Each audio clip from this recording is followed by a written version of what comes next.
están aquí. ¿Cuántos estamos gozosos? Ajá. Gozosos de estar hoy aquí. Así que Dios es fiel, Dios es bueno.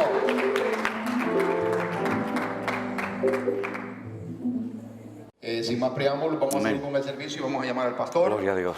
Amén. Que Dios lo use como lo tiene. Amén. Gracias, Dios. Gracias, hermano. Dios le bendiga. Amén. Gracias. Buenas noches, hermanos. Que el Señor les bendiga grandemente.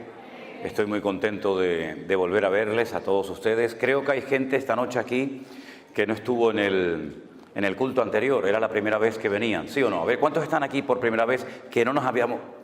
Uy, un montón. Yo pensé que todos habían estado el otro día en el culto de... ¿Hoy qué día es? Hoy es jueves. No, hoy es viernes. ¿Cuándo fue el culto que Es que ya, mire, el martes. A ver, levanten la mano los que no estuvieron el martes. Entonces no estuvo nadie. Bueno. Entonces, está bien, claro, con razón la cosa de tanta foto y tanta firma. Yo decía, pero si ya lo hicimos el martes, ¿para qué quieren otra foto el jueves o el viernes? Claro, ahora entiendo. Disculpe. Hermanos, es que ya llevamos mucho tiempo fuera de casa, ya uno ya no coordina más. Me hace mucha gracia cuando hay gente que se me acerca y me dice, pastor, ¿se acuerda de mí? Yo le escribí el año pasado. Digo, ya, hermana, yo sé que usted me habrá escrito, pero y 5.000 personas como usted también. Lo peor es cuando se me acercan y me dice, pastor, ¿se acuerda de mi nombre? Digo, a veces no me acuerdo ni cómo me llamo yo. Salimos el 8 o el 9 de mayo de Tenerife. Viajamos a Madrid, allí cogimos otro avión, vinimos para Estados Unidos, hicimos escala en Nueva York. De ahí nos fuimos unos días a visitar a la familia de Elena, que lleva muchos años viviendo en Atlanta, en Georgia. Fuimos a visitar también a un tío, el único tío que le queda con vida a mi esposa, que ya está retirado, fue pastor durante muchísimos años. Él tuvo que salir de España cuando había persecución y se salvó de milagro. Se fue a Cuba a estudiar. Allí conoció a la que después sería su esposa. Y antes de aquellos años que después vinieron a Cuba, ¿verdad?, donde cambiaron tantas cosas, fue enviado por la Convención Bautista de Cuba como misionero a España. Y abrió diferentes iglesias en España, en el norte de España, en el sur, concretamente en una ciudad muy bonita, donde yo estuve en el ejército, estuve en la ciudad de Cádiz, y esa iglesia que él había fundado muchísimos años atrás, resulta que un día de paseo entro a esa iglesia y estaba allí Elena, que había ido de vacaciones a esa iglesia. Fíjate las vueltas que da la vida, ¿no? Cuando uno va haciendo la historia no es consciente, pero cuando uno mira hacia atrás se da cuenta de cómo las piezas han ido encajando perfectamente cada una en su lugar, ¿verdad? Y nada ocurre por casualidad. Aunque no entendamos lo que está sucediendo, pero el Señor siempre nos sorprende gratamente, ¿no? Entonces estuvimos allí con ellos unos días, fue muy lindo. Desde el año 98 no los veíamos. Esta es la 6ª vez que yo vengo a Estados Unidos, pero esta vez es especial, es diferente. Y de ahí nos llevó un hermano en su coche, en su vehículo, nos llevó hasta Florida. Y allí estuvimos en Orlando, haciendo cultos, celebrando cenas en hoteles, conociendo también a muchísimos hermanos. Bajamos después a Miami, donde también fue un tiempo muy lindo, muy hermoso. Y ya que estábamos allí, pues cogimos el avión y nos fuimos hasta México. Y allí en México estuvimos visitando muchísimos hermanos y llevando a cabo una serie de reuniones y bautismos y presentación de niños y creo que también alguna boda, no me acuerdo. Y después de México, pues cogimos un avión y nos fuimos a Las Vegas. En Las Vegas ya tenemos un local. Fíjense, el primer sitio de todos los Estados Unidos donde hemos abierto ya una iglesia presencial es en Las Vegas. Allá hay un grupo de hermanos. En Sodoma y Gomorra ya abrimos la iglesia. ¿Qué le parece? Donde abunda el pecado, sobreabunda la gracia. Ustedes no tienen iglesia en Las Vegas, ¿no? Nosotros sí les ganamos. No, broma. Y esto no es una competencia, ¿eh? Y después de Las Vegas nos fuimos en coche conduciendo un montón de horas hasta San Francisco. Nos encantó San Francisco. Me decía el hermano Jeremías, que es uno de los colaboradores, junto con otras hermanas que están aquí esta noche con nosotros, que ¿qué quería conocer de San Francisco? Y le digo, mira, yo quiero conocer de San Francisco 2 sitios. Quiero ver el Golden Gate, el puente, que ahí hice un par de devocionales, no sé cuántos lo vieron. Estaba a la mitad nublado, estaba con niebla, pero me hacía mucha ilusión de estar allí, ¿no? En el puente de San Francisco, ¿no?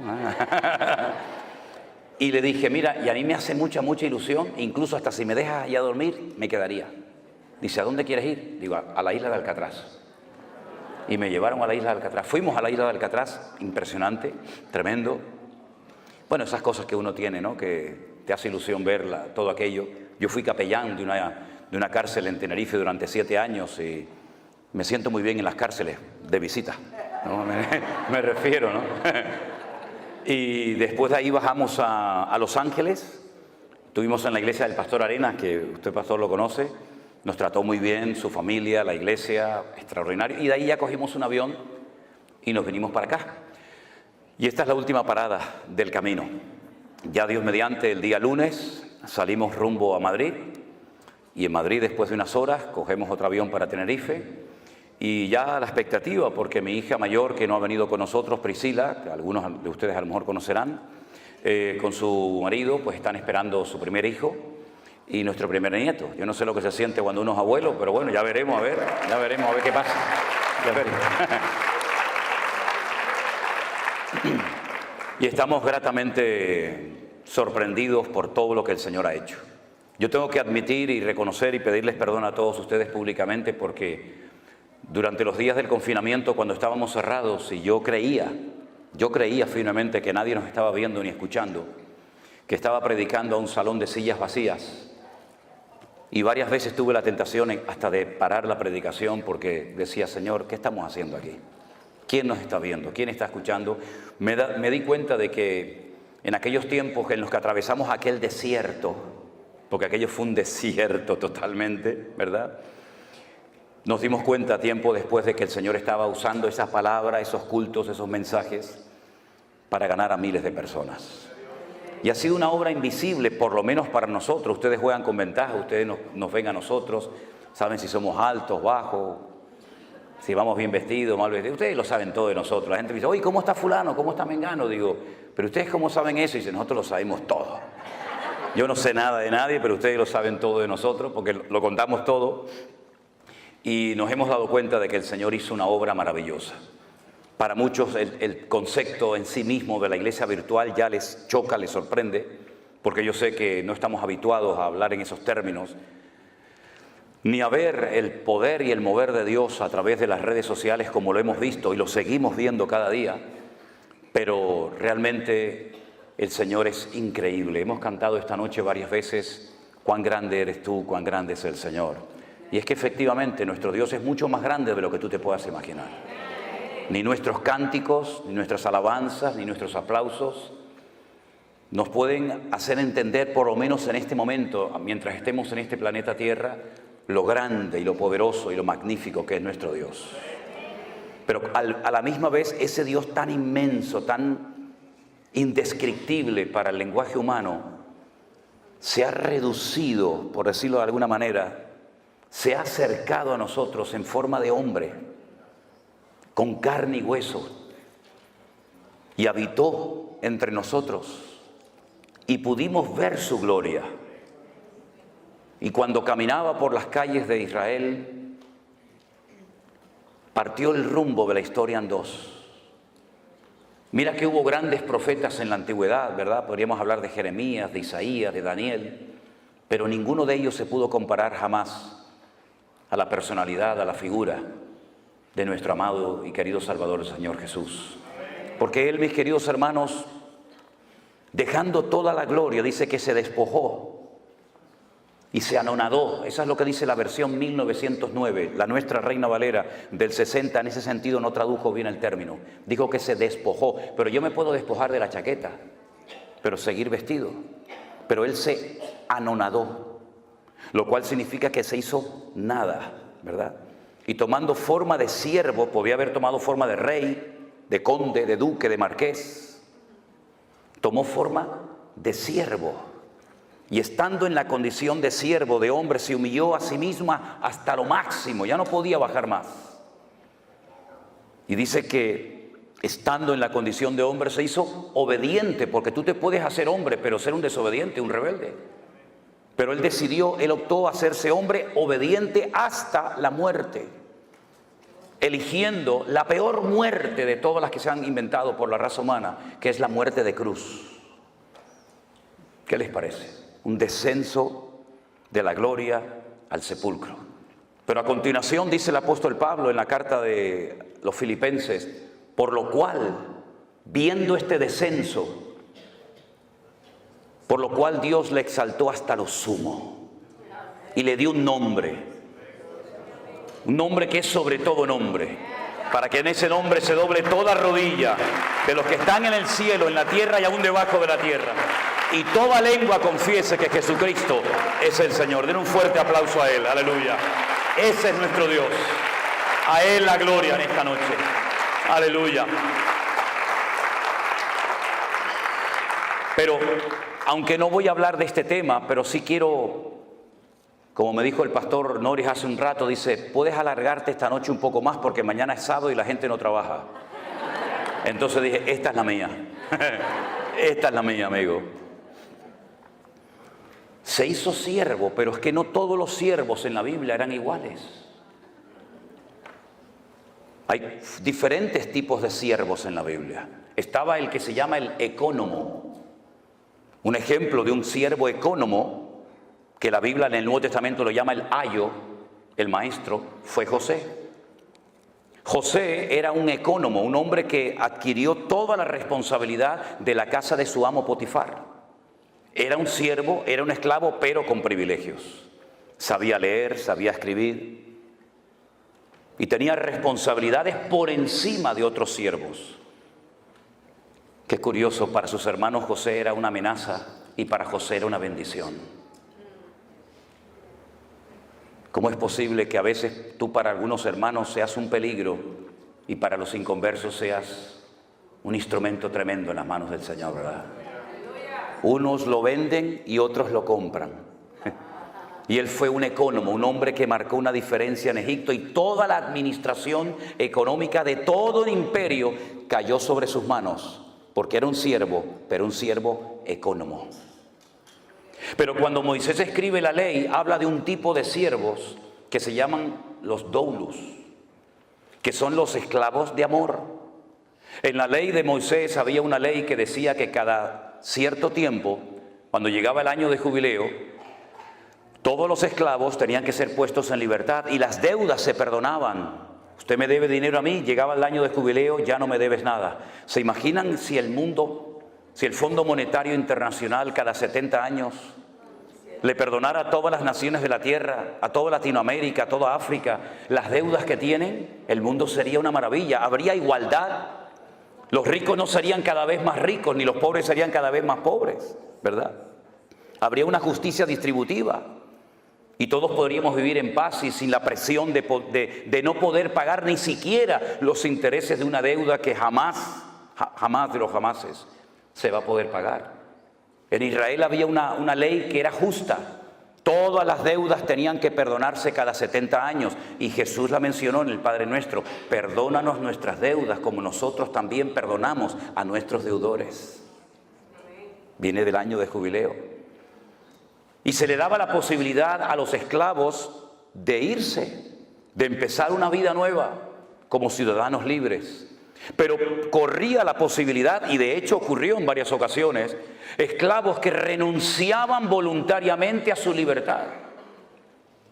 Y para que sus amos no fueran acusados de explotadores, lo que hacían cuando un esclavo quería permanecer por el resto de su vida como esclavo, por amor y no por presión, su amo lo llevaba a la puerta de la ciudad donde se celebraban los juicios y las reuniones importantes y se tomaban los acuerdos, incluso hasta por escrito. Y delante de la presencia de 2 o 3 testigos de los ancianos de la ciudad, se le horadaba la oreja y se le ponía un zarcillo, se le ponía un pendiente. Y cuando tú veías a un hombre por la calle, hoy en día no, porque hay hombres que se ponen zarcillo y no saben ni lo que hacen más bien el ridículo, ¿no? Pero en aquellos días, cuando a un hombre se le ponía un pendiente, la gente decía, mira, este hombre pudo haber sido libre y rechazó a su libertad por amor a su amo. El tercer tipo de esclavo que había era el upereta, que es el que se menciona en el texto de Filipenses que les acabo de mencionar, tomando forma de upereta, tomando forma de siervo. Era el siervo de siervos, el que estaba en el escalafón, en el nivel más bajo, para limpiarle los pies a la gente que venía a la casa de sus amos. Eran los que los romanos ponían abajo en galeras, en aquellos barcos de remo que cruzaban el Mediterráneo, y allí bajabas pero no subías. Allí te encadenaban y morías reventado. Allí no había vacaciones, no había misericordia, no había descanso. Allí el que bajaba no subía. Por eso Pablo dice, Cristo bajó, pero Él subió hasta lo más sumo, porque el Padre lo elevó, ¿verdad? Después estaba el ayo. El ayo es el que menciona Pablo. Dice que la ley, la Torá de Moisés fue nuestro ayo, es decir, fue como un instrumento que nos llevó para conocer a Cristo. Y una vez que conocimos a Cristo, la ley ya dejó de cumplir su función, ¿verdad? Y el ayo era el siervo culto que sabía leer, que sabía escribir, y se utilizaba para entrenar al heredero. Y dice que mientras el heredero estaba bajo el ayo era superior a él, pero cuando el heredero crecía, ya el ayo no tenía ninguna función, ninguna razón de ser. Entonces vemos cómo en la Biblia hay distintos niveles, pero no solamente de servicio, sino también hay niveles de fe. Había personas a las cuales el Señor le decía, grande es tu fe. En todo Israel no he encontrado a nadie que tenga tanta fe como tú. Pero sin embargo a otro de sus discípulos le dijo, hombre de poca fe, ¿por qué dudaste? Y dice que cada uno tiene que moverse según la medida de fe que ha recibido. Y hay diferentes operaciones, y hay diferentes ministerios, y hay diferentes manifestaciones del fruto del Espíritu Santo que mora en nosotros, y hay diferentes dones. Primera de Corintios 12, Romanos capítulo 12, nos hablan de los únicos dones que hay. A mí me llama la atención que a veces la gente dice, yo tengo el don de no sé qué. Yo digo, ¿y eso dónde está? Yo tengo el don de Dios. Eso no es un don, señora o hermana. Eso es una habilidad que usted aprendió. No es un don tocar la guitarra. Para aprender a tocar la guitarra usted tiene que estar años y sacar callos en sus manos. Eso no es un don, eso es un talento, es una habilidad. Un don es algo que usted tiene de la noche a la mañana sin aprenderlo, sin adquirirlo. Pero un talento es algo que usted puede ir cultivando y desarrollando con el paso del tiempo. No, yo tengo el ministerio de limpiar la iglesia. Eso no es un ministerio. No me digan. No. Bueno, vamos a dejarlo ahí porque se van a enfadar conmigo algunos. Y yo no venía a hablar de esto esta noche. Cierre sus ojos un momentito, vamos a orar, porque yo creo que el tema que tengo esta noche para compartir con ustedes, que es un estudio predicado, creo que nos puede hacer mucho bien, y espero que la palabra del Señor nos hable y nos ministre en esta noche. Yo voy a pedirle al hermano Luis, si es tan amable, hermano, venga un segundo. Haga una oración para que la palabra que el Señor hoy puso en mi corazón, que compartiera con todos ustedes, sea de bendición para la iglesia y para todos los que posteriormente la van a escuchar. Oramos, hermanos. Padre Dios, Gracias. delante de tu presencia, reconociendo, Señor, tu poder. Reconociendo, Señor, Gracias, Dios mío. todo lo que tenemos y todo Gracias, lo que Señor. hacemos por tus méritos, Señor. Aleluya. Te damos las gracias, Señor, porque enviaste el Espíritu Santo. Amén. No solamente a traernos las escrituras, Oh, sí, Señor, Shaddai, sino a ayúdame en el nombre de revelarnos, Jesús. Así es. a darnos iluminación. Oh, gloria, barabacosha, ayúdame, Señor, en el nombre de Jesús. Sí, así es. Te damos las gracias. Gracias, Dios mío. Señor, en este día. Oh, Espíritu gloria. Santo, que tú derrames conocimiento, que tú derrames Amén. entendimiento, Señor. Que puedan, Señor, recibir, Señor. Sí, Padre lo que Santo. vas a exponer, Señor. Prepara los corazones. Amén. Dios. En el nombre de Jesucristo te damos las gracias. Amén, amén. Gracias, hermano. Fuerte ese aplauso a nuestro Dios. Aleluya. Gloria a Dios. Antes que se me olvide, yo dije que en marzo del 2020 estuvimos pasando un desierto. Todos estuvimos en cierto sentido, unos más, otros menos, pasando un desierto, ¿verdad? Veíamos las iglesias vacías, por lo menos yo, las sillas vacías, pero cuando un día descubrí el significado de la palabra desierto en hebreo, uy, ese día me empecé a gozar de una forma tremenda. ¿Quieren que se lo comparta un momentito? Sí, ok. Si no quieren me lo dicen, ¿eh? Yo tengo otras cosas que decirles, pero Los libros de la Biblia, en nuestra Biblia, lamentablemente, digo lamentablemente con todo respeto, no recibieron el nombre que el Señor les puso. Por eso nos perdemos mucha bendición simplemente por leer el título del libro que no se llama así en hebreo. Tenemos un libro que se llama el libro de Números. Y uno dice, bueno, números, sí, porque hubo un censo. No, pero espere. El libro de Números en la Biblia se llama el libro de Bamidbar. Diga conmigo, Bamidbar. Significa literalmente en el desierto. El libro de Números en hebreo se llama en el desierto. Bamidbar. Y usted dice, bueno, ¿y? Pero escuche, hay 3 letras dentro del concepto, dentro del término Bamidbar o desierto, que significa hablar. Dabar, la palabra dabar, el verbo dabar es hablar. Anile daber, atale daber, dabar es hablar. Y la palabra hablar está en el desierto, lo cual quiere decir que el sitio donde más habló el Señor fue en el desierto. Así que cuando esté atravesando un desierto, dele gloria a Dios, porque es el lugar donde más habló el Señor. Más que en Canaán, habló en el desierto. Gloria a Dios. Bueno, ahora nos vamos al libro de Bereshit, que es el libro del Génesis. Bereshit tiene 6 letras y son la unión del verbo bara, shit. Bara es el verbo crear, no hacer, crear. Shit es el número 6 en hebreo. Creó 6. Y en el libro de Bereshit, o en el libro de Génesis, en el capítulo 9, se relata una historia muy interesante. Mientras buscan el texto, permítame decirles que si uno quiere analizar y estudiar uno por uno los 613 mandamientos que aparecen en lo que llamamos nosotros el Pentateuco, o el Humash en hebreo, que viene del número Hamesh de 5, la ley de Moisés, uno va a encontrar que hay exactamente 613 mandamientos. ¿Cuántos hay? Y todos los días, observando, conociendo la cultura de Israel, tú ves el 613 por todos lados. Por todos lados. Miren, cuando yo voy a Israel, y espero que algunos de ustedes, ya algunos me han dicho que van a ir conmigo este año, cuando ustedes llegan allí se van a dar cuenta que yo tomo mucho un zumo, un jugo, que es de limón, ¿cómo se llama? De granada. De granada. ¿Sabéis lo que es la fruta, la granada, no? Bueno, ellos parten la granada a la mitad, la meten así en una máquina, la exprimen y te dan un zumo de granada que a mí particularmente me gusta muchísimo. Las granadas de Israel, cuando usted las parte a la mitad y empieza a sacar las semillitas esas rojas que lleva dentro, las pone todas encima de una mesa, de un plato, de un vaso, y usted va a contar 613. Bueno, será casualidad, vamos a coger otra, pártela a la mitad, saca 613. Puede partir 1000 granadas y todas ellas tienen dentro 613 semillitas. Pero eso se ve por todos lados, por todas partes se ve.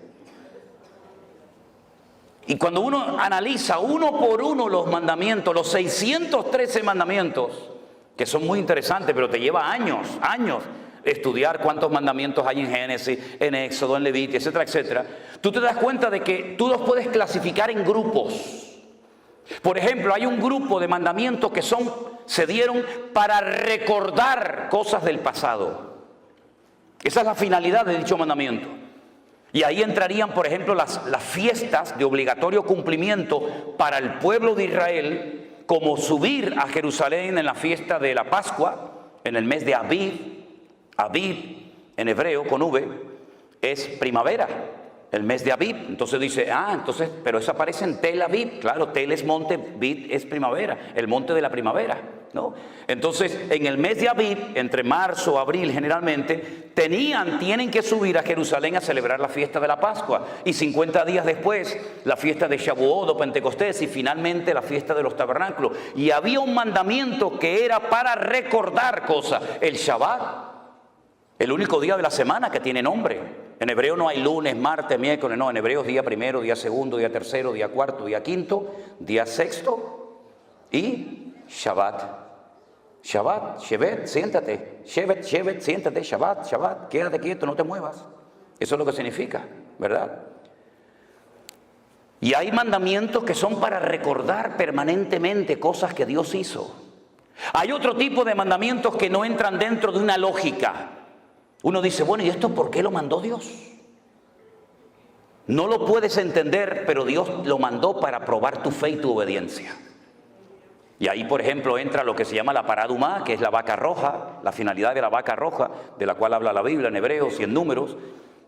Ahí entra el no mezclar ciertos alimentos lácteos con cárnicos. Y uno dice, ¿y qué razón de ser tiene esto? Aparentemente ninguna. Pero Dios está probando tu fe y tu nivel de obediencia. Luego hay una gran clasificación de mandamientos que se llaman lo tasé. Dígalo conmigo, lo tasé. No hagas. Cosas que no se pueden hacer. No matarás, no cometerás adulterio, no andarás por tu pueblo chismorreando, etc. No se hace, no se hace. Son los mandamientos lo tasé. Ellos lo llaman lo tasé o mandamientos negativos. Y luego hay un gran sector de mandamientos que lo llaman ta'asé. Si lo ta'asé es no hagas, ta'asé, ¿qué es? Ahí está. Mira, ya saben hebreo, fíjate tú por dónde. Cosas que tienes que hacer. Hay cosas que tenemos que hacer y cosas que no tenemos que hacer. Entonces, cuando tú vas a la palabra de Dios, te encuentras que hay muchas cosas que el Espíritu Santo inspiró a los autores de la Biblia para que viéramos ejemplos a no imitar. No se escribieron para que tú hagas lo mismo, no. Se escribieron como advertencias para que tú no hagas ni digas lo mismo que dicho personaje hizo o dijo. Y hay otras parábolas, otras historias, otros relatos que se narraron y se escribieron para que nosotros siguiéramos el ejemplo e hiciéramos exactamente lo mismo. ¿Cómo podemos saber si lo que voy a leer es algo que tengo que hacer o no tengo que hacer? Por el resultado que produjo. Y en el libro del Génesis, capítulo 9, hay una historia de algo que no se tuvo que haber hecho, pero se hizo. Y el Señor la registró en las páginas de su palabra para que tuviéramos un ejemplo de algo que no tenemos que hacer los creyentes bajo ninguna circunstancia. Génesis 9, versículo 18. Dice la palabra así: y los hijos de Noé que salieron del arca fueron Sem, Can y Jafet. Punto y coma, pon ahí, ¿sí o no? Y ahora me da una información, de los tres me da una información que no me da con el primero ni con el tercero. Me dice, y Can es el padre de Canaán. ¿Por qué no dice el versículo? Bueno, y fulano de tal es el padre de, no solamente de Can, solamente destaca, ¿se dan cuenta? Sem, Can y Jafet, destaca que Can es el padre de Canaán. Por algo será, lo vais a ver ahora. Versículo 19. Estos tres son los hijos de Noé y de ellos se llenó toda la tierra. Toda la raza humana desciende de ellos.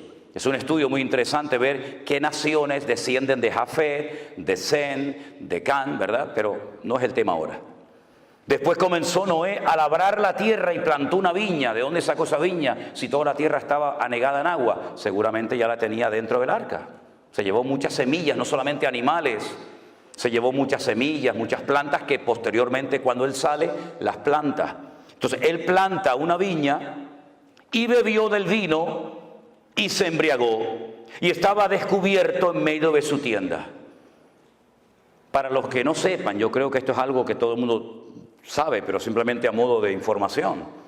Si usted planta una viña y usted coge las uvas y las pisa y saca el jugo, el vino, si usted lo mete en una barrica de madera o de lo que sea, usted no tiene que meterle alcohol a eso.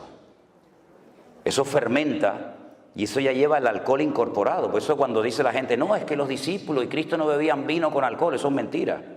Eso es rotundamente falso. Hay solamente dos formas, y yo he hecho una de ellas.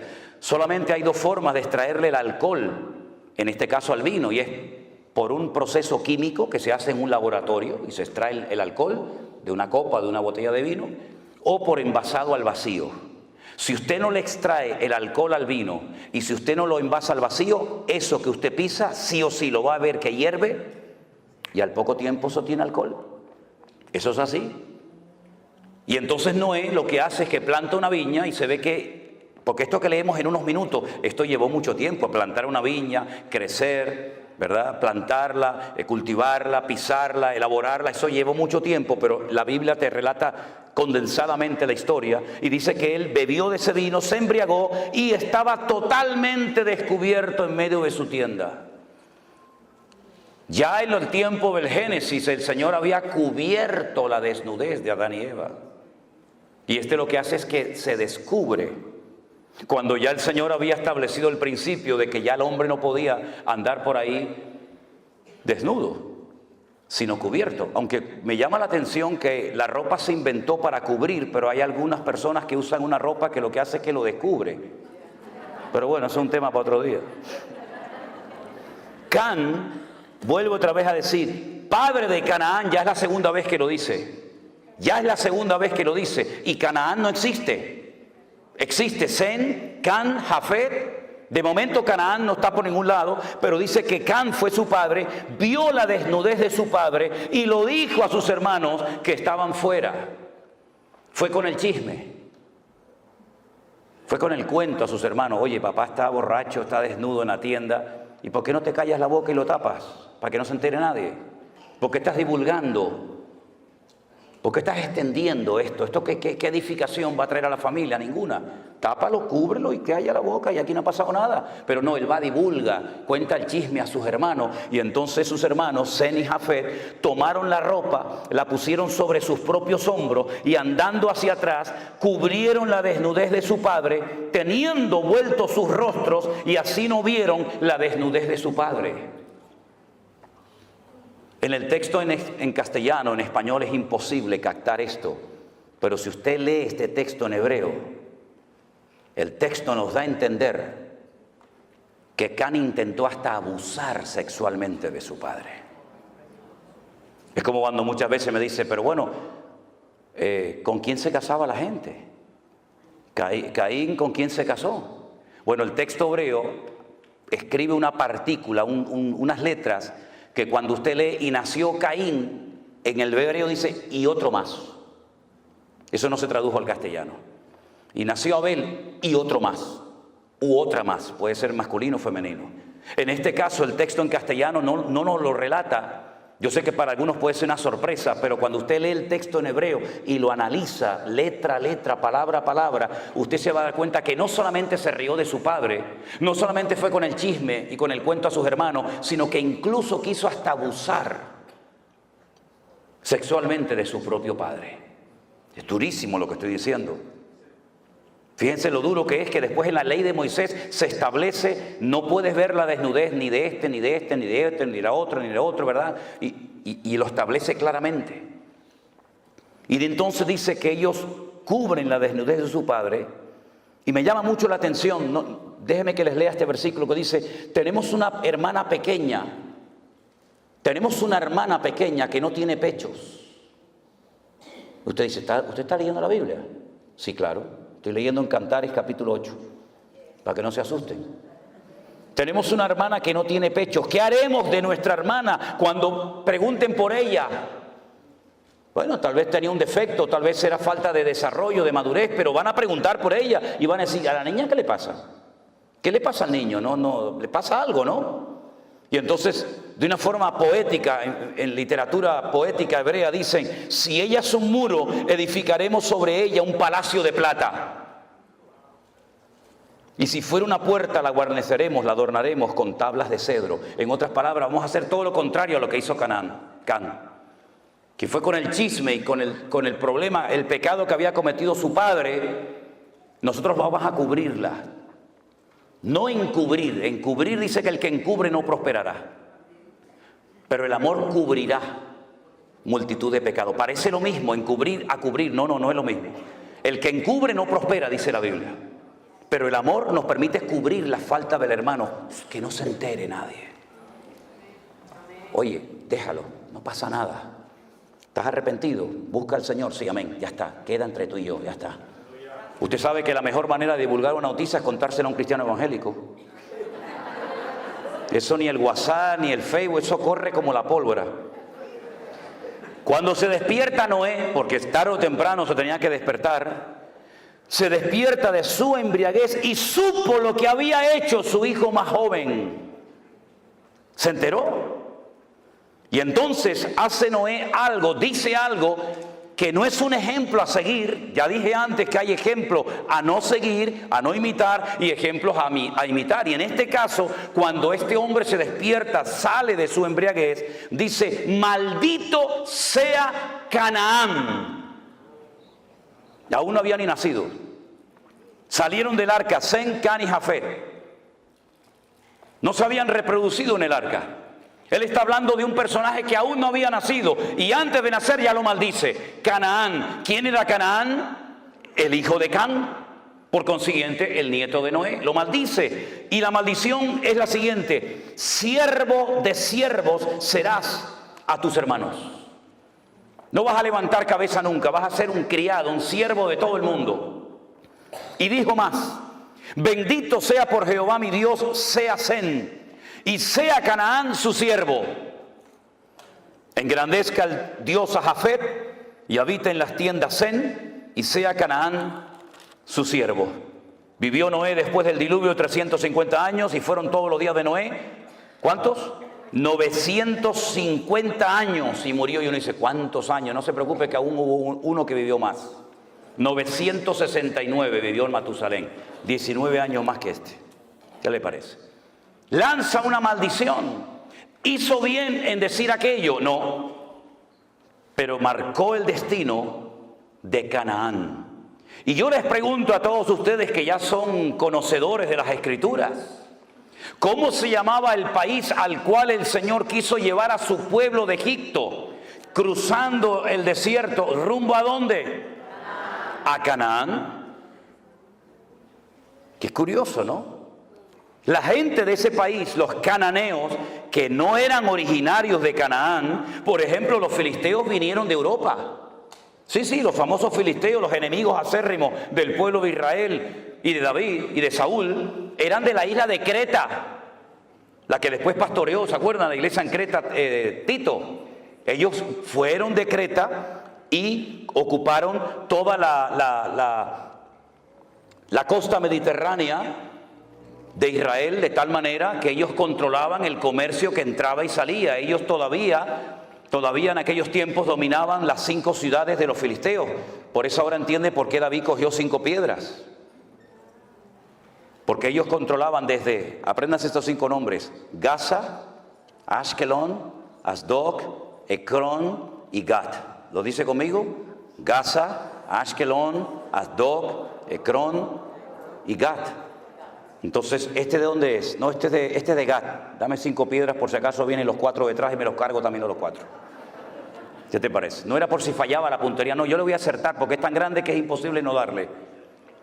Es por si vienen los otros 4, el de Gaza, el de Ashkelon, ya de paso también ya los paso y me los llevo.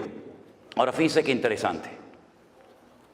Allí estaban los filisteos, allí estaban los moabitas, los amonitas. Allí estaban todos los cananeos cuando el Señor quiso trasladar a su pueblo de la esclavitud a una tierra de maldición. Y uno dice: pero los cananeos eran malditos, ¿por qué Dios no los llevó a otra parte del mundo? Porque el Señor quería que su pueblo cambiara la tierra y no que la tierra los cambiara a ellos. Porque nosotros somos de este mundo, vivimos en este mundo, pero no somos de este mundo. Y no es el mundo el que tiene que afectar y cambiar la vida de la iglesia, sino la iglesia cambiar las modas y la corriente de este mundo. Y cuando la iglesia no se mete en el mundo se mete en la iglesia, que es lo que lamentablemente ha sucedido. Entonces encontramos que los cananeos están bajo una maldición. Todos los cananeos, por supuesto el primero Canaán, pero luego todos los demás.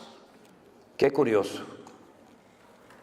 Yo en el fondo de lo que quiero hablar en esta tarde y despejar dudas es el famoso tema de las maldiciones.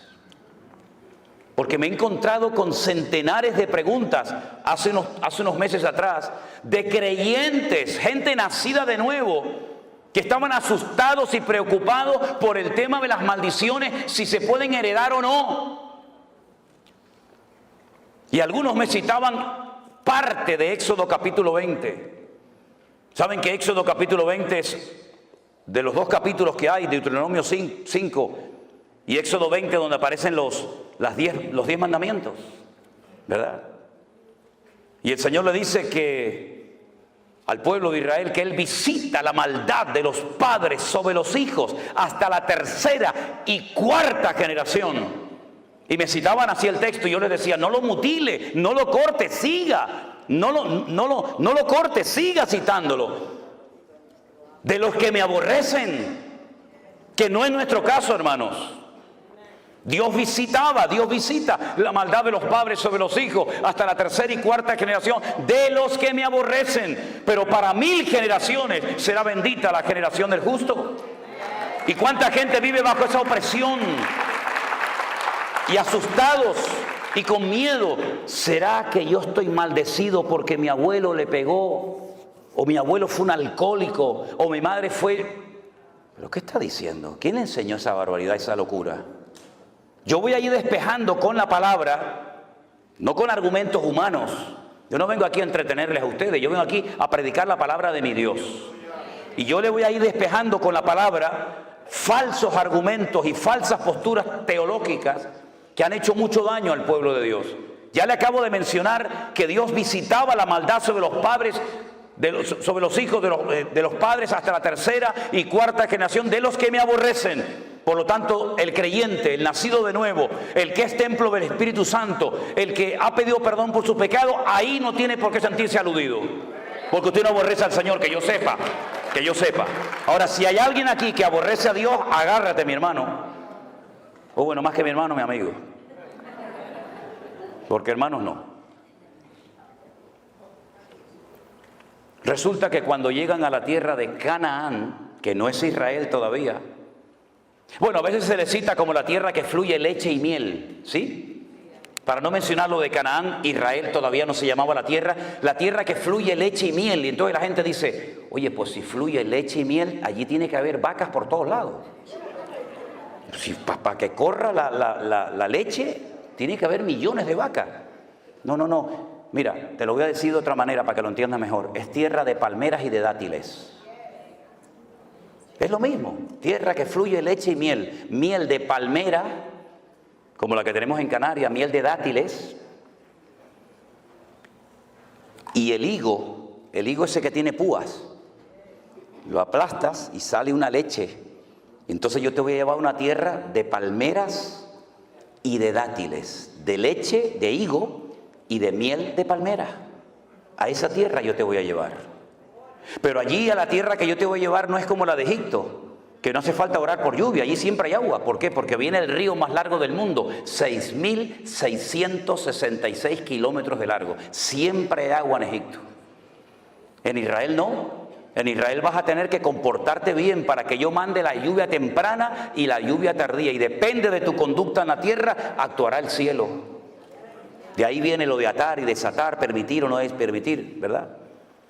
Y resulta que cuando entran a la tierra prometida, Josué, que ya había aprendido la lección hace 40 años atrás del fracaso de los espías que vinieron con un informe negativo y sembraron un espíritu de desánimo y de derrota en el pueblo, él opta por mandar a 2.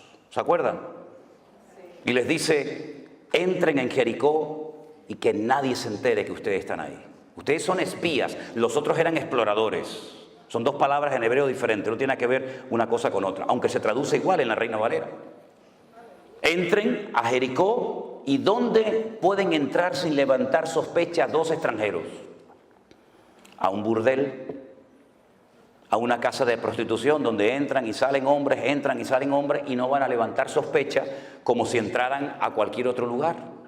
Entonces, entren y averigüen cómo está la situación de adentro hacia afuera. Y cuando llegan a la casa de Rahab, la ramera, la dueña del prostíbulo, Rahab le dice, escuchen, hemos oído lo que Jehová vuestro Dios hizo por vosotros cuando os sacó de Egipto. Es como si te saca alguien el periódico de hace 40 años de esta ciudad y te lee las noticias de hace 40 años, como si fueran actuales. Eso es lo que Rahab está haciendo. Hemos oído lo que el Señor vuestro Dios hizo cuando os abrió el mar rojo, cuando derrotasteis a Faraón y a los egipcios. y cómo habéis ido venciendo a todos los reyes por el camino. Y sabemos que el Señor vuestro Dios entregará esta tierra en vuestras manos. Tenían más fe los inconversos en el Dios de Israel que Israel en el Dios de ellos. Y entonces ella pide clemencia, pide misericordia. Por favor, no me matéis, porque esta ciudad yo sé que va a ser entregada en vuestras manos. Ahora, hay un dato curioso en el libro de Josué que dice que Rahab vivía entre muro y muro. Eran 2 muros alrededor de las casas, eran 2 círculos concéntricos, uno más grande que el otro, ¿verdad? Eran como 2 grandes circunferencias. Y ella vivía entre muro y muro. Quédense con ese dato.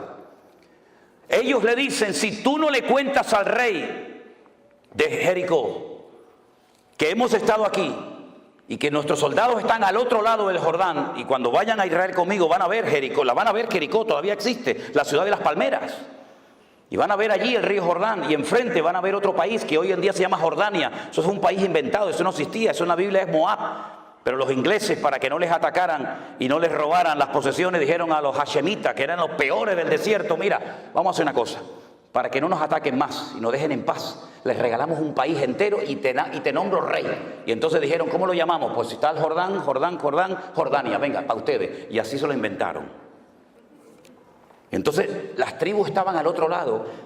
Y estos, cuando le dicen a Rahab antes de irse, amarra este cordón rojo en la ventana de tu casa para que cuando entremos y caigan las murallas y tomemos posesión de la tierra, sepamos dónde tú vives para que no te matemos. Pero una cosa, tienes que estar dentro de la casa, tú y toda tu familia. ¿Lo entendiste? Sí, ok, chao.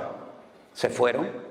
Viene la destrucción de Jericó, todos conocemos la estrategia. Allí no se lanzó ni una piedra, ni una lanza, ni una jabalina, ni una flecha, nada, porque no iban a caer por el poder del hombre, iban a caer por la estrategia divina. Los muros cayeron de arriba abajo, se desmoronaron, no cayeron. Cuando los arqueólogos fueron en los años 50 a estudiar las antiguas murallas de Jericó, que aún están allí, la antigua Jericó, se dieron cuenta de algo muy curioso, que los muros no habían caído de afuera hacia adentro, tampoco lógicamente de afuera hacia adentro, sino, ¿se acuerdan la imagen aquella que vimos aquí cerca cuando aquellas 2 torres gigantescas, cómo cayeron? Se desmoronaron sobre sí mismas, así, de arriba abajo. Así cayeron los muros de Jericó, porque fue una intervención divina del cielo a la tierra. Cuando ellos entran a la ciudad de Jericó, todas las murallas caen, el círculo de afuera y el círculo de adentro, pero la casa de Rahab permaneció. Porque caerán a tu lado 1000 y 10.000 a tu diestra, mas a ti no llegará, por cuanto has puesto tu confianza en Jehová tu Dios. Fuerte ese aplauso a él. Dios la cuidó, aleluya, porque Dios cuida de la vida de su pueblo. Bendito sea Dios. Recuerden, ella es descendiente de Canaán, y Canaán, que estaba bajo la maldición de Noé. Maldito sea Canaán. ¿Cómo eran los cananeos? No tengo tiempo de explicar todo, pero fundamentalmente tremendamente idólatras, salvajes, sin misericordia, sin piedad ninguna, y una promiscuidad sexual sin precedentes, terribles. Todo valía, sin especificar detalles, todo valía en la cultura, en la idiosincrasia, en la mentalidad cananea. El sexo era lo más importante en la vida de esa gente, y lo mezclaban con la idolatría. Y tenían a Baal Peor y tantos dioses que, bueno, que si yo les digo cómo los adoraban, nos terminaríamos todos escandalizando en esta noche. Esta mujer se convirtió, diríamos en un término cristiano para que nos entendamos, y ella dice en la Biblia que se casó con uno de los espías, que se llamaba Salmón. No que se casó con un pescado, a ver si me entiende. Cuidado, se llamaba Salmón. Y se convirtió y formó parte del pueblo de Israel. Y al poco tiempo queda embarazada. Y tiene un hijo que se llamó Obed. Y Obed crece y tiene un hijo que se llamó Booz. Y Booz se casó con Ruth.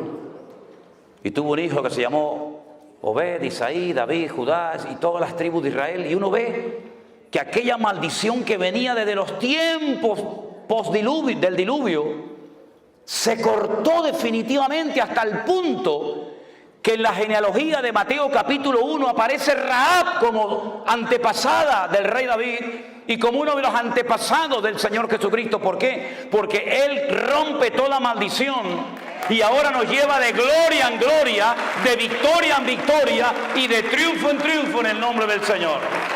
Él cortó la maldición de Noé. Lo único que lo puede cortar es una genuina y auténtica conversión a Cristo. De modo que si alguno está en Cristo, nueva criatura es. Las cosas viejas pasaron, he aquí todo es hecho nuevo. Y dice Ezequiel capítulo 18, verso 19, venga conmigo, ¿tiene su Biblia a mano?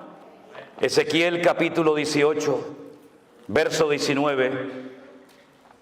Mire lo que dice la palabra de Dios. ¿Por qué no leen algunos de estos textos?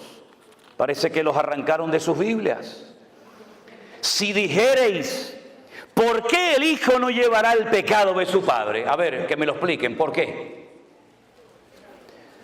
Porque el hijo hizo según el derecho y la justicia. Guardó todos mis estatutos y los cumplió. De cierto vivirá, que fue lo que hizo Rahab. Era una mujer bajo la maldición de Noé, estaba maldita. Pero ahora ella se ha convertido, guarda los estatutos del Señor, cumple la palabra y dice, y de cierto vivirá. El alma que pecare, esa es la que morirá. El hijo no llevará el pecado del padre, ni el padre llevará el pecado del hijo. La justicia del justo será sobre él y la impiedad del impío será sobre él. ¿Cuántos dicen amén?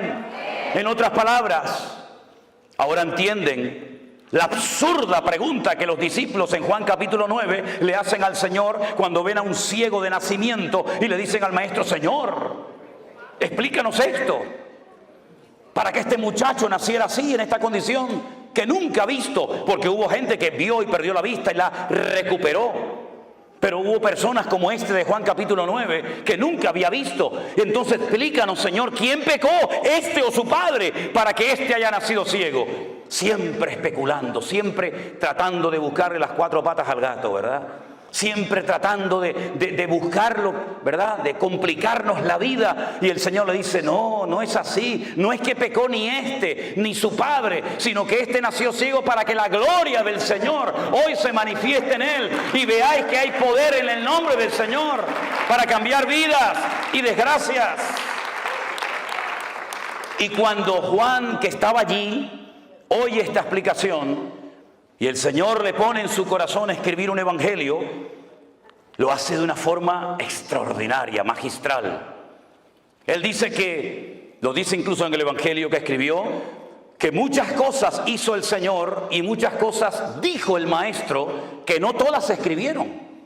Él dice, dando su opinión personal: pienso que si se hubieran escrito todas las cosas que dijo e hizo el Señor, no cabrían los libros en el mundo. Pero estas se han escrito para que creyendo en Él tengáis vida eterna. Y entonces lo que hace es que analiza y ve todo el ministerio de Jesús. El hombre más cerca del corazón de Dios en el Antiguo fue David. Y el hombre más cerca del corazón de Cristo en el Nuevo fue Juan. El único que le dijo: ¿quién es, Señor? Yo no te voy a entregar. Todos dijeron: ¿quién? ¿Seré yo? ¿Seré yo? ¿Seré yo? Yo no sé yo sé que no soy. ¿Quién es, Señor? El único que se recostó sobre Cristo y oyó el latido del corazón del Maestro. Él vio todos los milagros del Señor Jesús, todos. Incluso se llevó a María, su madre, como encargo en la cruz, ¿se acuerdan? Las conversaciones que habrá tenido con ella. Pero entonces él dice: de todo lo que el Señor hizo, yo voy a escoger 7 solamente. Y no lo llamó milagros, lo llamó señales, marcas en el mundo espiritual.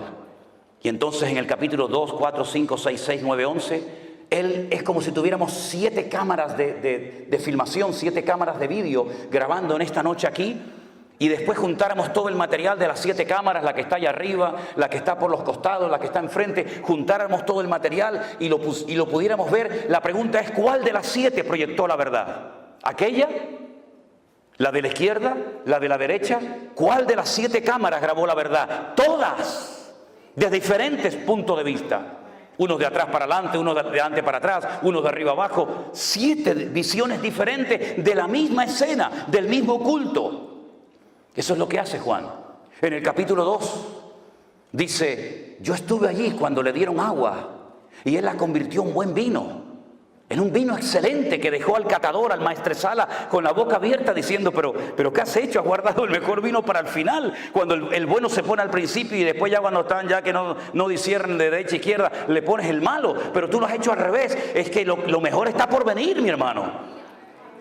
Y entonces muestra el Señor de la calidad.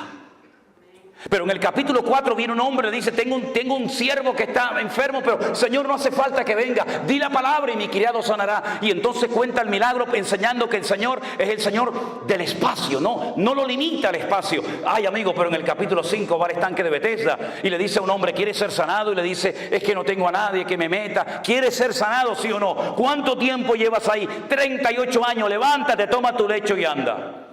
Y es el Señor del tiempo. No lo limita el tiempo ni el espacio. Y en el capítulo 6 camina por encima de las aguas. Él domina la creación y no la creación lo domina a él. Pero también en el capítulo 6 multiplica los panes y los peces. Porque es el Señor del tiempo, del espacio, de la calidad. Y es el Señor también de la cantidad. Con lo poco, con su bendición alcanza y sobra.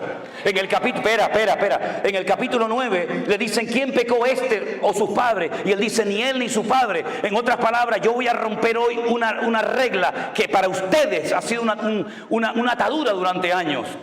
Es creer en la mala suerte, creer en las maldiciones hereditarias. No, es que tiene que nacer gente enferma para que yo me glorifique en ello.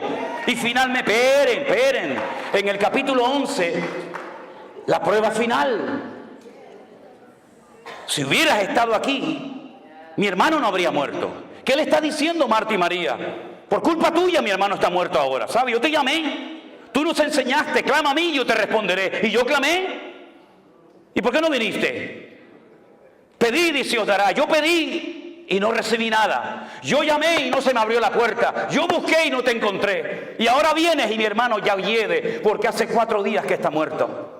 Si hubieras estado aquí, mi hermano no habría muerto. Ahora, ¿para qué vienes? Ya es demasiado tarde. Los judíos creían y creen que a las 72 horas, a los 3 días, el alma se va del cuerpo y nunca regresa. Por eso cuando vas a Jerusalén, al Valle de los Huesos Secos, al cementerio más antiguo del mundo, te encuentras en las tumbas una ventana para que salga el alma y no regresa hasta el día postrero, en la resurrección. Y Jesús le dijo, pero María, por favor, Marta, yo soy la resurrección y la vida. ¿Qué estás diciendo? El que cree en mí, aunque esté muerto, vivirá. Y le dice Marta y María, yo sé que mi hermano resucitará, pero no ahora, en el día postrero. Es una fe a largo alcance, pero no la sabes acercar a tu realidad, a tu vivencia personal de ahora. Mucha fe en el cielo, mucha fe en la gloria, mucha fe en la nueva Jerusalén, pero ahora eres incapaz de creer que Dios hoy te puede sorprender con un milagro. Vamos al cementerio y dice, Lázaro, sal fuera. Y yo he estado en la tumba de Lázaro. Me metí dentro de la tumba de Lázaro y quise probar por mí mismo lo que dice la Biblia, que lo llamó a gran voz. Me metí dentro de la tumba de Lázaro, que no es así en horizontal, sino es como una escalera así como bajando. Y cuando estaba bien abajo en la tumba le dije, antes de entrar a los de arriba, grítenme con toda su fuerza. Y no se oye nada. Y menos con una piedra, que en este caso ya no está. Pero el Señor lo llamó y Lázaro salió fuera. Entonces en esos capítulos 2, 4, 5, 6, 6, 9, 11, usted puede ver que no hay nada ni nadie que detenga al Señor. ¿Por qué? Porque Él es el Rey de Reyes y Señor de los Señores. Apláudele ahora si quiere a Él.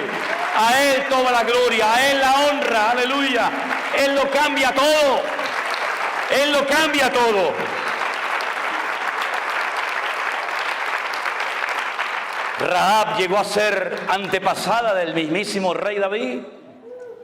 Dejó la prostitución, dejó la mala vida. Llegó a ser antepasada del Señor Jesucristo. Porque no importa lo que tú hayas hecho o cómo te hayas comportado, el Señor perdona y olvida. Hay creyentes que ni perdonan ni olvidan. Pero nuestro Dios siempre, al corazón arrepentido, al contrito y humillado, tú no despreciarás. ¿verdad? Y ese es nuestro Dios. Es un Dios que torna toda maldición en bendición. Dice Gálatas capítulo 3, verso 10. Vengan conmigo. Gálatas capítulo 3, versículo 10.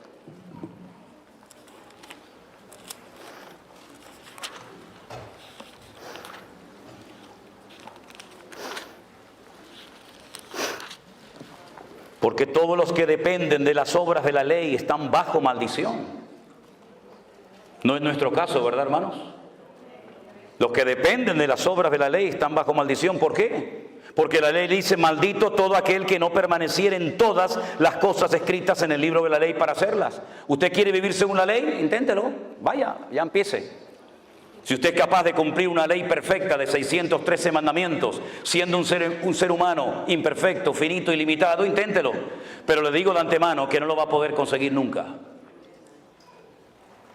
Nunca lo va a poder cumplir, porque si quisiera incluso hoy en día decir: yo prefiero vivir según la ley y no según el cristianismo, según el evangelio, hay más de 430 mandamientos que no va a poder cumplirlos porque no hay templo en Jerusalén, y todos ellos dependen de que hay templo en Jerusalén. Pero si quiere intentarlo, allá usted. De nada le sirve poner las 2 velitas encendidas el Shabbat. De nada le sirve ponerse un kipá en la cabeza. Yo siempre le digo a los hombres: ¿usted quiere vivir según la ley? Sí, sí, hermano. Ok, ¿ya se circuncidó? Ay, no, hermano, eso no me lo diga. Digo, entonces usted, esto no vale. Por las obras de la ley ninguno se justificará delante de Dios, dice la Biblia. Es evidente, porque el justo por la fe vivirá.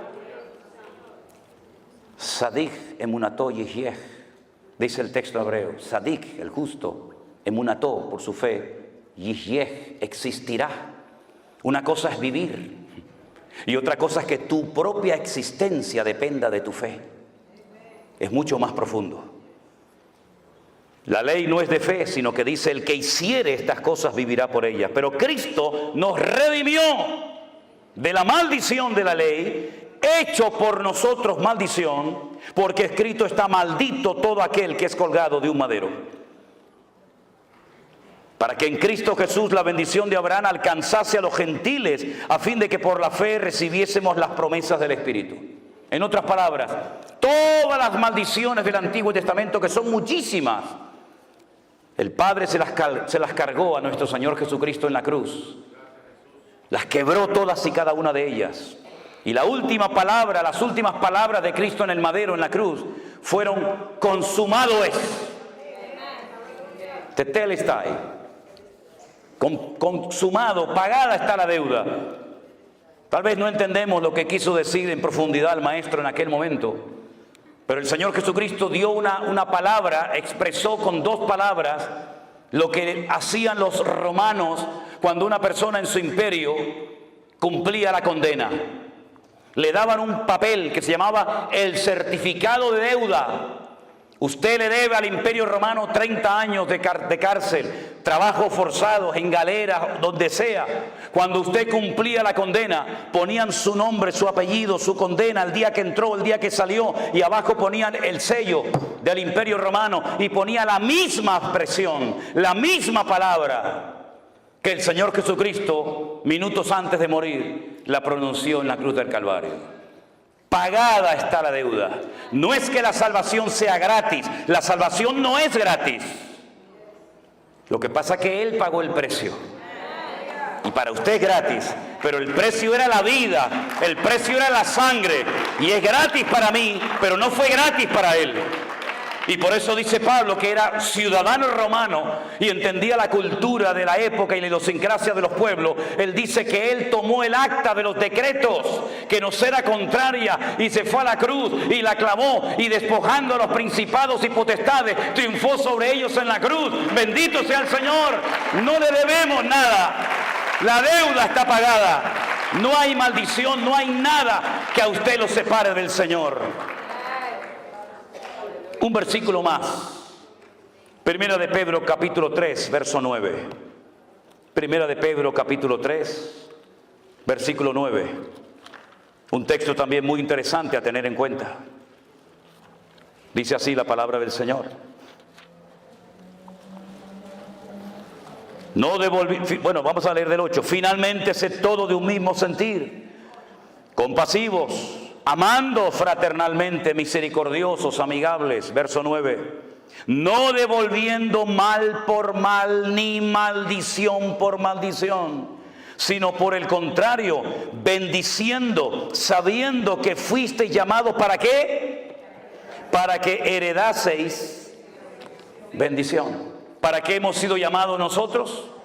Para heredar bendición. Si mis antepasados fueron terribles, yo no tengo culpa de ello. Yo no voy a tener que rendir cuenta por la vida de ningún antepasado. Yo tendré que rendir cuenta delante del Señor por mi vida propia. Y es muy fácil decir, no, es que yo soy así porque mi padre era así. No, usted es así porque usted quiere ser así. No le eche la culpa a su padre. Incluso fíjense lo que les voy a decir. No es que el diablo me tentó, es que el diablo llega hasta donde usted le deje llegar. Déjese de cuentos. No le deis lugar al diablo, dice la Biblia, ¿sí? Si le da lugar, lo va a tomar. Pero si usted se somete a Dios, resiste al diablo, huirá de vosotros, dice la Biblia. Así que no le eche la culpa al diablo de que anoche se emborrachó. Usted se emborrachó porque se quería emborrachar. Déjese de cuento. Engaña a otro si quiere, a mí no. No, es que se me presentó la tentación y el diablo me tentó y me fui con otra. No, tú te fuiste con otra porque te querías en el fondo ir con otra. Porque el diablo te tienta porque conoce las debilidades de tu corazón. Porque hay gente que no es tentada nunca por la droga, porque nunca anduvieron en ese camino. Y porque hay gente que son tentadas en ciertas cosas, porque son las rendijas que le tienes abierto al enemigo, que él las conoce perfectamente. Y cuando estás rodeado de luz, cuando estás en medio del campamento de los santos, cuando estás entre los hermanos, el enemigo ni se te ocurre acercarte, pero en el momento en el que bajas la guardia y en el momento en que nadie te observa, si tu corazón no es limpio, no verás a Dios, porque dice la Biblia que solamente los limpios de corazón verán a Dios. Pero no quiero terminar este estudio, este mensaje, sin citar el famoso versículo de, pero hermano, y si no damos el diezmo, no estamos en maldición. Sí, ya sé que es Malaquías, ¿eh? Gracias por recordármelo, ¿eh? Dicho sea de paso, el último libro de nuestra Biblia es el libro del Antiguo Testamento. ¿Cuál es? Malaquías. En hebreo no. En hebreo son los mismos libros que los nuestros, pero el orden es diferente. ¿Y por qué los judíos quitaron a Malaquías del último libro del Antiguo Testamento, de la Tanaj, como lo llaman ellos? Y pusieron Segunda de Crónicas. Porque cuando usted termina de leer el Antiguo Testamento, dice la palabra maldición. Y para no terminar de leer la Biblia, el Antiguo Testamento, mencionando la última palabra maldición, lo ponen en otro sitio para no terminar con la palabra maldición, sino con el nombre Israel. Porque la palabra Israel es muy interesante porque termina con una letra que se llama la letra Lamed, que es la equivalente a la L nuestra. Y cuando usted empieza a leer la Biblia desde el principio, la primera letra que se encuentra es una letra que se llama la letra Bet, que significa casa, y son 4 preposiciones, pero bueno, es la letra Bet. Entonces yo empiezo leyendo la Biblia con la letra Bet y termino el Antiguo Testamento con la letra Lamed y la junto las dos y dice Lev, corazón. Cuando termino de leer la Biblia he conocido y he penetrado en el corazón de mi Dios. Ahora, mis queridos hermanos, me han preguntado muchas veces que usted está en contra del diezmo.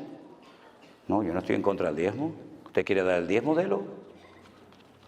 Pero si usted no da el diezmo, usted no se va a ir al infierno.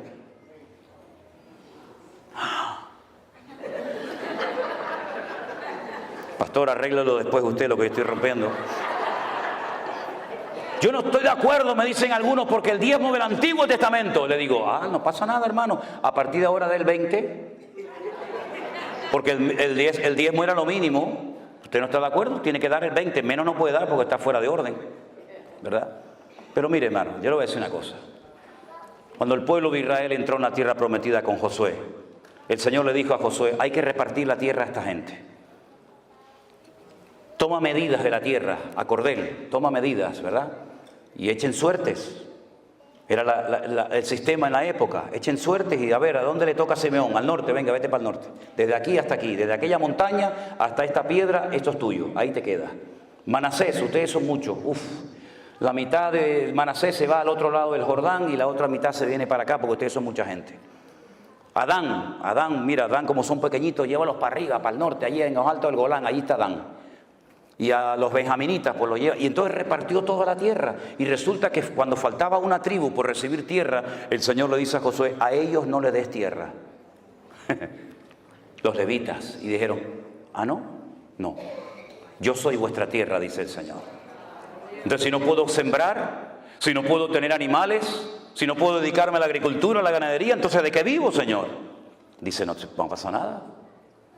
Le voy a pedir a las tribus restantes, a las 11 que tienen tierra, que separen el 10% de sus beneficios y se lo den a ustedes, para que ellos se dediquen a lo material y ustedes se dediquen a lo espiritual. Claro, cuando el pueblo estaba en obediencia, alineado con el Señor, los levitas vivían de maravilla. Porque imagínate, te venían vacas, te venían ovejas, te venía de todos los productos de la tierra. Pero cuando bajaban la guardia, cuando se iban en pos de los dioses, los levitas lo pasaban mal. Pero el diezmo se creó por Dios porque es la ley más justa que existe. Porque nadie da más que nadie. Si usted gana $10,000 y su diezmo son 1,000, está dando exactamente lo mismo que el que gana 1,000 y da 100. Los dos han dado en proporción a su ingreso. Han dado el 10%. El que tiene más da el 10 y el que tiene menos da el 10. Es exactamente igual. Pero fue una ley para cuidar de una casta sacerdotal llamada los levitas. Eso cuando dicen, oye, no, es que los que están en la alabanza son los levitas. Se levita los que cantan. Esta de la República Dominicana, el otro de Japón, el otro de Venezuela, va a ser un levita esto. Eso no tiene nada que ver, no esté mezclando las cosas, porque eso sale mal. Mire, entonces los levitas vivían del amor y de la generosidad, ¿verdad? Y del corazón solidario del resto de sus hermanos. Pero fue una ley para mantener, no para extender. Es decir, con el diezmo cubrimos los gastos. Con el diezmo las familias de Leví están cubiertas. Pero en la mentalidad del judaísmo no existe proselitismo. Mire, los musulmanes quieren ganar el mundo para su causa. Ellos ya han dicho en Europa hace muchos años, ganaremos a Europa con el vientre de nuestras mujeres. ¿Y qué es lo que hacen? Pariendo. Los europeos tienen 1 o 2 hijos, si es que los tienen, y estos tienen 7, 8, 9, 10. Nada, simplemente una regla de 3, ¿no? En tantos años, ellos son más o menos, entonces hay alcaldes, hay diputados, hay senadores. ¿Por qué? Porque ellos se reproducen, porque tienen el objetivo de evangelizar. Los cristianos también tenemos el objetivo de ir por todo el mundo y predicar el evangelio. Los budistas, todas las religiones, todas las sectas del mundo quieren ganar gente, quieren ganar adeptos, quieren ganar clientes, llámalo como quiera, para su causa, menos los judíos. Usted no se va a encontrar a un rabino judío aquí en Nueva York o en Jerusalén o en cualquier parte del mundo evangelizando. Es que ellos no quieren que usted se convierta. Ellos ni le hablan, ni le miran. Usted es un goyín, usted es un perro. Pero entonces, ¿cómo hacemos? Ellos entonces inventaron algo que lo llaman los Benei Noah. Benei Noah, los hijos de Noé. Y se inventaron 7 leyes que Dios le dio para los gentiles a Noé. Es un invento. Esto está en el Talmud, la Tetafot, la Gemara. Son cosas que no que... Y entonces ellos dicen, nosotros somos el pueblo escogido. Ellos no tienen ninguna intención de evangelizar. Entonces, el sistema del diezmo era única y exclusivamente para mantener el templo abierto, pero no para extender el judaísmo o la Torá por todas las naciones de la tierra. ¿Cuál fue el gran error de la iglesia? Adoptó un sistema del judaísmo, lo aplicó a la vida de la iglesia y creen que con los diezmos y con ofrenda vamos a evangelizar el mundo, y es imposible, porque es cuestión de matemática y las matemáticas son ciencias exactas. Si a usted le entran 10,000, su límite son 10,000. Si a usted le entra $1,000,000, su límite son $1,000,000. Los diezmos son regularmente, generalmente, salvo excepciones, generalmente son las mismas entradas. Si usted basa su ministerio, si usted basa la economía de su ministerio, de su iglesia, de su denominación, única y exclusivamente en diezmos, usted está autolimitándose sin querer, porque la gente ganará siempre más o menos lo mismo. Entonces, ¿cuál es el sistema de Dios para la iglesia hoy en día? El justo por la fe vivirá. Eso se lo dijo el Señor a Abraham, no a Israel, se lo dijo a Abraham. Y por eso dice la Biblia que nosotros no somos hijos de la ley, nosotros somos hijos de Abraham, el que recibió las promesas. Entonces, si usted vive por fe, no hay límite. No hay un límite, no hay una contabilidad casi exacta todos los meses, sino que usted va a ver cada mes la gloria y la bendición del Señor. Y entonces cuando usted tiene que hacer algo, usted no tiene que sacar la calculadora. Usted lo que tiene que ponerse de rodillas y poner su fe encima de la mesa. Porque si usted saca la calculadora, dice, no podemos, hermanos, no podemos. Ha entrado este mes 10,000. Y ustedes me están diciendo que nos metamos en un proyecto de 50 millones. Y ustedes me están diciendo que compremos un avión. Y que ustedes me están diciendo, entonces no cuadran los números. Y una cosa es fe y otra cosa es locura y ambición. Una cosa es la fe y otra cosa es decir, no, el Señor nos va a respaldar. ¿Qué te va a respaldar si no te respaldan a ti? Pero si yo digo, hermanos, no nos dan las cuentas, pero no se preocupen, vamos a orar. Y el Señor nos va a sorprender. Y entonces el Señor comienza a sorprenderte como lo hizo con nosotros, que sin diezmos y sin ofrendas recibimos en los 2 meses de confinamiento ofrendas generosas de todo el mundo, que jamás en nuestra vida nos podíamos imaginar cómo el Señor usando a gente que no conocíamos. El Señor tocaba corazones de gente en Australia, en Alemania, en Afganistán, en Japón, en montones de lugares, sorprendiéndonos, porque el que sustenta y cuida a la iglesia no son los diezmos suyos ni los míos, sino es el Señor que cuida y bendice a la iglesia. Es una forma diferente, revolucionaria, ya lo sé.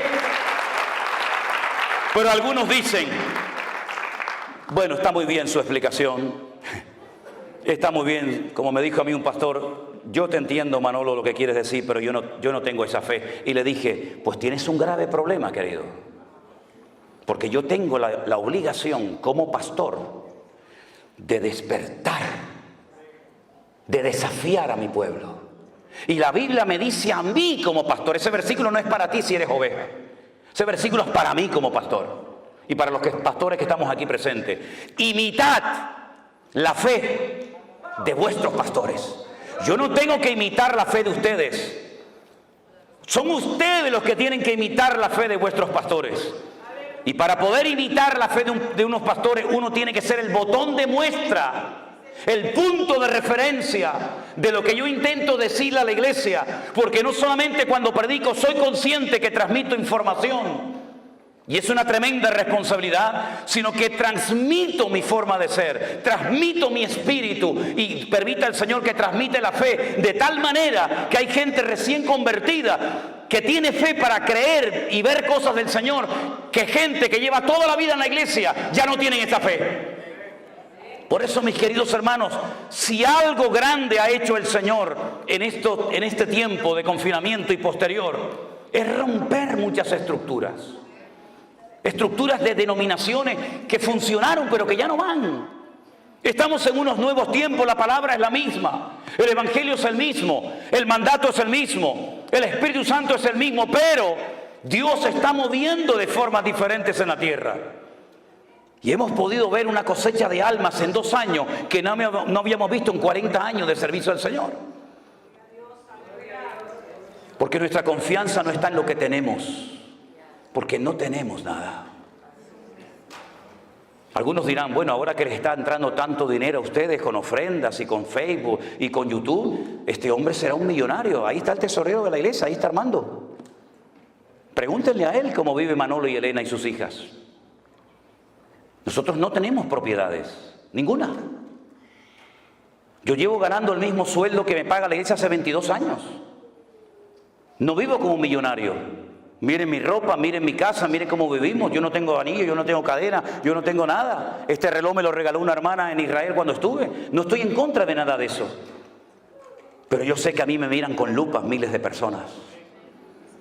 Y yo en lo que pueda evitar, intentaré evitar excesos, abusos y estupideces que no sirven para nada, sino para dar un mal ejemplo a las congregaciones. No se fije en el predicador cuando predica, fíjese en el predicador cuando se baja del púlpito. Y sobre todo mire a la familia del que predica. Porque de nada sirve que uno aquí arriba te aplaudan y te quieran y todo eso, si luego tu vida es un desastre a nivel personal y familiar. Hermanos queridos, vivamos en la libertad gloriosa de los hijos de Dios. Ninguna condenación hay para los que están en Cristo Jesús, los que no andan conforme a la carne, sino conforme al Espíritu. Cierra tus ojos en esta noche, mi querido hermano. Podríamos hablar mucho más de muchas cosas, pero como dice el refrán, al buen entendedor, con pocas palabras le basta.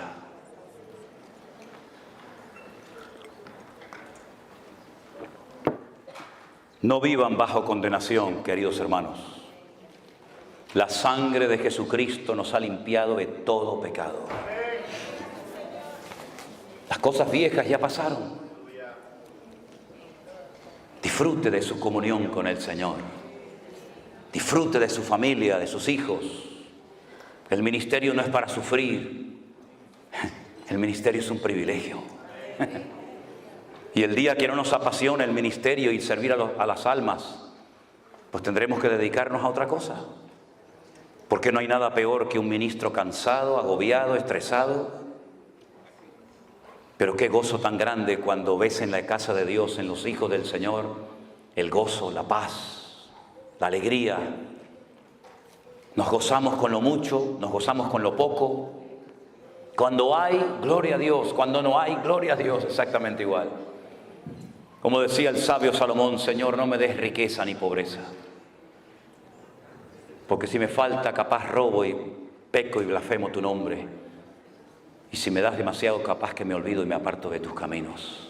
Manténme del pan necesario. Dios es tan bueno que nos da el pan nuestro de cada día. Nos da ropa, nos da salud, nos da comida.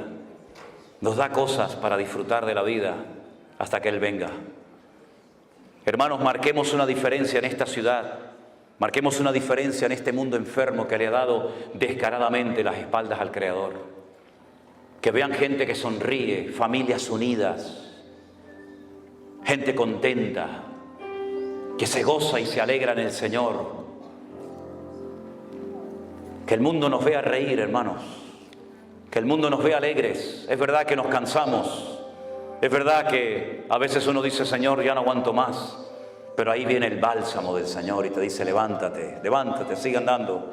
Todavía queda mucho camino por recorrer. Aleluya. Cierre sus ojos y ore al Señor y dígale, gracias, Dios mío, por tu bendición en mi vida. Aleluya. Y mientras nos preparamos para enseñar una alabanza que quiero que cantemos todos juntos en esta tarde, el pastor Norris, pastor de esta iglesia, por favor, si es tan amable, diríjanos en una oración. Aleluya. Alabado sea Dios. No sé si está Miriam por ahí, que nos puedes ayudar en el coro. Gloria a tu nombre, Jesús. Gracias. Vamos a cantar la lentita, la lenta, ¿sí? ¿Este es el mío? Eso es. Gloria a ti, Jesús. ¿Me das monitor aquí? Gracias.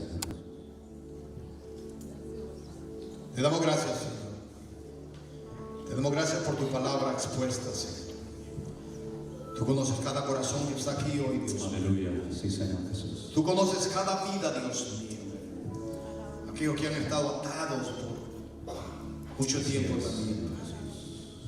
Pero tu palabra ha sido expuesta hoy, Dios mío. Venimos delante de tu presencia, Padre. Presentamos a este pueblo, nos presentamos cada uno de los que estamos aquí. Padre, si en esta noche hay una vida, Dios mío, Espíritu Santo, trata con ellos, Padre. Si hay alguien en esta noche que la palabra ha tratado con él, Te adoramos. y por mucho tiempo tal vez ha estado perseguido por acusaciones de lo que el pastor enseñaba, por ataduras, o si hay alguien aquí que nunca ha entregado su vida a Cristo, Así es. creo que es el momento de hacerlo. La palabra ha sido expuesta. Dios conoce su carga, conoce sus necesidades. Dios lo conoce a usted tal como está. Pero como dijo y explicó el pastor, todo aquel que tiene a Cristo en su corazón es libre. Es libre, porque Él vino a libertar a los cautivos. Él vino a libertar a los cautivos. La palabra del Señor dice: conoceréis la verdad y la verdad os hará libre. Y la verdad es Cristo. Habrá alguien aquí que levante su mano y donde está y dice: Señor, yo te necesito hoy. Habrá alguien aquí en esta noche. Levante su mano, ahí donde está. Alguien que quiera reconciliarse con el Señor. Levante su mano, párese, lo queremos ver. Sea valiente, no tenga miedo, no tenga temor. El Espíritu Santo quiere transformar su vida, ayudarlo a dar ese paso. La palabra ha sido expuesta, ha sido enseñada, ha sido predicada, pero ahora le toca dar ese paso a usted. Nosotros los pastores enseñamos, predicamos, ministramos. El Espíritu Santo hace una parte, pero a usted le toca hacer una parte. Es cuestión de decisión del corazón. Voy a pedirle a todos los hermanos que se han levantado, pasen aquí enfrente. Vamos a orar por ustedes.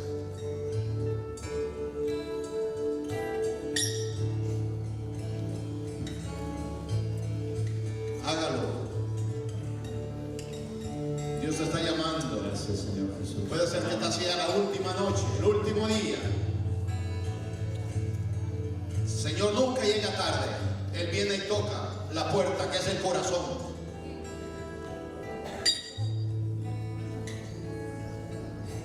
Si hay un matrimonio acá que está, o hijos jóvenes, tal vez tú dices: no, yo estoy muy joven. No. Bienaventurado el joven que conoció al Señor, se entregó al Señor en su juventud. La misericordia de Dios es todos los días. Él siempre está llamando, Él siempre está esperando.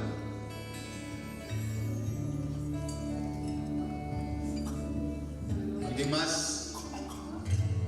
¿Habrá alguien más que dice: sí, estoy dispuesto? Gracias, Jesús. ¿Habrá algún matrimonio aquí que está pasando por una situación difícil? Oh, Jesús. Tal vez están a punto de divorciarse. Problemas que vienen a los matrimonios. Tal vez por falta de comunicación, por falta de perdón. Tal vez hay acusaciones, pero para eso estamos aquí, para eso está expuesta la palabra.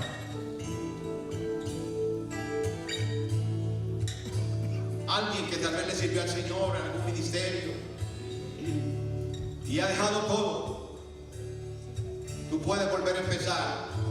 Siempre hay un empezar en Cristo. Lo bueno de Jesús es que no nos ve como nos ve el hombre. Él nos ve con ojos de misericordia. En cada uno de nosotros hay un Pedro reflejado. ¿Quién no falla? ¿Quién no se equivoca?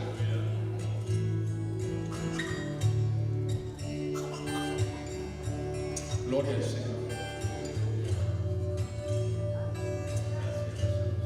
Gloria a Dios. De lo que ha pasado aquí en este momento, ¿hay alguno de ustedes que nunca ha recibido a Cristo en su corazón? ¿Que es la primera vez que lo va a hacer? ¿Hay alguien? ¿O todos han pasado por reconciliación? Todos quieren reconciliarse. Todos quieren empezar de nuevo. ¡Qué bueno! Este es el mejor momento. Dale un fuerte aplauso a la iglesia del Señor.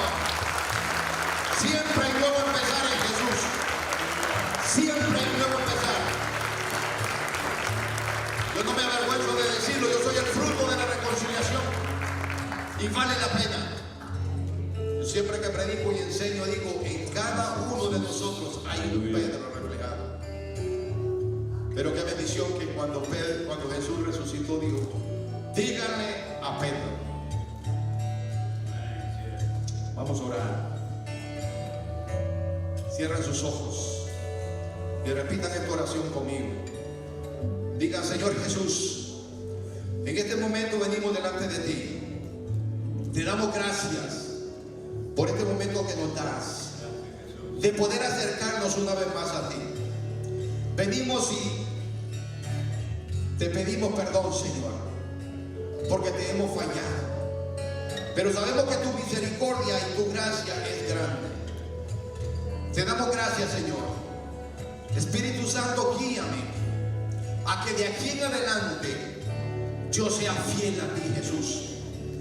Señor Jesús, te pedimos perdón y te damos gracias por este momento. Gracias, Señor. En este momento me reconcilio contigo. Amén. Permite que de ahora en adelante pueda poner la mirada en ti y seguirte a ti. Ponce por leer tu palabra. Gracias te doy, Señor. Gracias te doy, Señor. Gracias te doy. Padre, mira estas familias, estos esposos, estos hermanos que han pasado, Dios mío. Tócale, Señor. Tú los conoces a cada uno de ellos. Amén, amén. Tú lo conoces, conoces su acostar, conoces su levantar, conoces su andar. Gracias, Jesús. Pero en este momento han venido y han hecho oración, Padre, de reconciliación, Padre. Y tú no desprecias a nadie. Tu palabra dice que lo vil, lo menospreció del mundo escogió Dios para avergonzar a los sabios. Aleluya. Restaura cada vida, restaura cada matrimonio, restaura cada hombre, cada mujer que está aquí, Padre. Este joven que está aquí, Padre. Esta jovencita que está aquí, Padre. Dale fuerza para seguir adelante, Padre. Dale fuerza para seguir adelante, Padre. Revélale tu palabra, sé ellos de leer tu palabra, Dios mío. Padre, si no tienen una iglesia donde congregarse, Dios mío, llévalos a un lugar donde puedan aprender y crecer en una sana doctrina, Padre. Los bendecimos con toda bendición de lo alto. Los bendecimos con toda bendición de lo alto. Padre, que ellos puedan testificar de tu amor, de tu gracia y tu misericordia. Te damos gracias por ello, Padre. Aleluya. En el nombre de Jesús. Démosle fuerte ese aplauso al Señor. Dios es bueno. Dios es fiel. Vamos a seguir alabando el nombre del Señor. Gracias de ti conmigo en esta noche, hermano. Cantamos esta alabanza a nuestro Dios, Rey de Reyes.